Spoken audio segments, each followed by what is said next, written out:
Prabowo dibesarkan di keluarga yang berpendidikan. Ayahnya seorang ekonom terkenal di Indonesia, Sumitro Joyo Hadikusumo, yang pernah mengemban jabatan-jabatan penting dua pemerintahan, yaitu pemerintahan Presiden pertama Soekarno dan pemerintahan Presiden kedua Soeharto.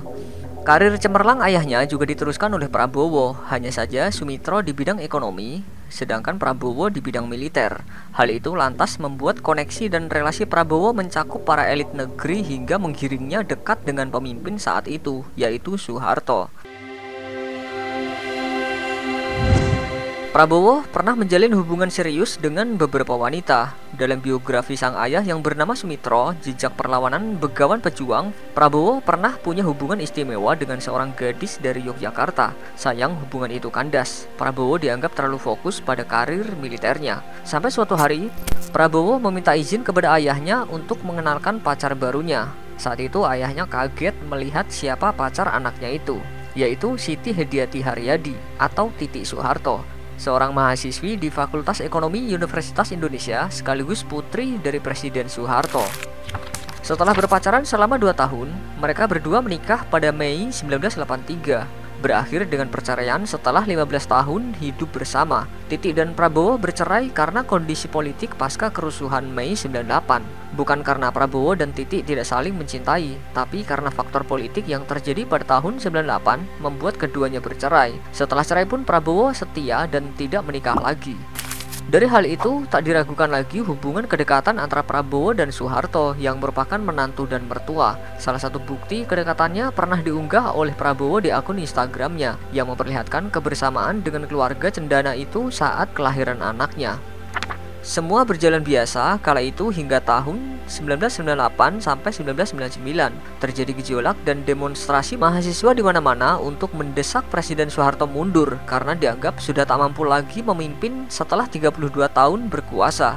Sebagai seorang yang cukup dekat, ternyata Prabowo melakukan sesuatu yang dianggap tak lumrah oleh kebanyakan orang kepada Soeharto.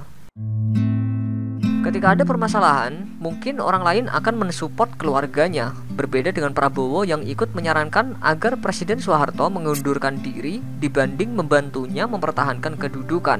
Hal itu dianggapnya adalah sebuah bentuk kecintaan kepada Soeharto, bukan karena tidak loyal atau membenci beliau. Ketika itu, Prabowo dihadapkan pada dua pilihan, membela keluarga atau setia pada bangsa dan negara. Akhirnya Prabowo memilih untuk mengoreksi kepemimpinan Presiden Soeharto yang merupakan mertuanya sendiri. Bahkan Prabowo mengaku saat itu dan bersama sejumlah kawannya mendukung gerakan reformasi. Di titik ini Prabowo memahami betul yang sedang dilawan ialah mertuanya sendiri. Prabowo mengibaratkan sarannya kepada Soeharto kala itu sebagai bentuk kasih sayang dari anak terhadap orang tua yang sudah lelah. Dirinya menilai akan lebih baik kalau bangsa kemudian dipimpin oleh orang yang lebih muda, mungkin dari segi kapasitas fisik dan usia, dan sudah saatnya Soeharto istirahat. Alasan-alasan itulah yang kemudian memberanikan Prabowo menyarankan mertuanya untuk mundur dari jabatan presiden. Prabowo tak tega melihat Soeharto yang sudah berusia lanjut masih memikul beban yang berat. Sikap Prabowo yang tak biasa seperti kepada Soeharto juga terjadi kepada pemimpin lain. Salah satunya adalah B.J. Habibie. Kedekatan Prabowo dan Habibie bukanlah hal yang rahasia. Prabowo menganggap Habibie sebagai orang tuanya sendiri, guru intelektual, dan teman diskusi di masa-masa pemerintahan Soeharto. Hubungan kedekatan mereka tak lantas membuat perjalanan politik mereka lancar-lancar saja. Profesionalitas tetap dijunjung tinggi keduanya. Bahkan Habibie yang baru saja menduduki jabatan presiden menggantikan Soeharto mencopot Prabowo dari jabatannya usai Habibie naik jabatan pada 23 Mei 1998. Prabowo dituduh secara sepihak mengerahkan pasukannya selama kerusuhan 1998. Surat rekomendasi pemecatan Prabowo tertanggal 21 Agustus 1998 menyebut Prabowo melanggar etika sebagai prajurit. Selain itu, Prabowo dituding menggerakkan pasukan Kostrad dari luar kota ke Jakarta, di luar komando resmi Panglima ABRI kala itu yakni Wiranto. Selain itu, sebagai pasukan Kostrad dituduh mengepung kediaman Habibie. Mendapati bahwa dirinya dicopot sang presiden, Prabowo langsung bertolak ke istana untuk menemui Habibie. Sesampainya di sana, Prabowo marah-marah karena sang presiden baru itu mencopotnya dari jabatan Pangkostrat dan memutasinya menjadi komandan sekolah staf dan komando ABRI. Dalam dialog di pertemuan itu, Prabowo mengungkapkan kekesalannya dalam bahasa Inggris yang artinya, "Ini suatu penghinaan bagi keluarga saya dan keluarga mertua saya, Presiden Soeharto. Anda telah memecat saya sebagai Pangkostrat."